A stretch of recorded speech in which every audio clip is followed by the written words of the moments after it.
দেখো আজ আমরা প্রিপোজিশন অফ টাইম নিয়ে আলোচনা করব। প্রিপোজিশন অফ টাইম দেখো in in it is always hot in May. May means একটা মান্থ, কি বোঝাচ্ছে? মান্থ। তাহলে মান্থের আগে ইন বসে। হ্যাঁ, on she will come to visit on Friday. দেখো একটা ডেজ বোঝাচ্ছে, তাই না? At the train starts at 4:30 AM। দেখো এটা টাইম বোঝাচ্ছে। তারপর দেখো within the bridge will be build within 3 months, মানে 3 মাসের মধ্যেই, এটা বোঝাতে উইদিন বোঝাচ্ছে। After after dinner sit a while and after supper walk a while. দেখো আফটার মানে হচ্ছে পরে বোঝাতে ব্যবহৃত হচ্ছে। বিফোর মানে আগে বোঝাতে ব্যবহার হয়।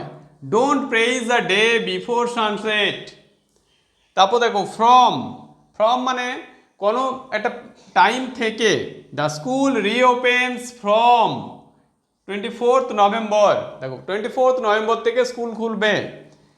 By the project will be finished by next month. By means within, মানে মধ্যে। During I learn French during summer vacation, মানে পুরো সামার ভ্যাকেশনের পিরিয়ডটাতে সে ফ্রেঞ্চ শিখেছে, তাই না? দেখো till never put off till tomorrow. Till means এখানে পর্যন্ত, একটা নির্দিষ্ট টাইম পর্যন্ত বোঝাচ্ছে। Until the store is open until midnight, মানে মিডনাইট পর্যন্ত খোলা থাকবে। Since she has been working here as a teacher since last year, মানে পাস্ট পয়েন্ট অফ টাইম বোঝাতে ব্যবহার হচ্ছে সিন্স।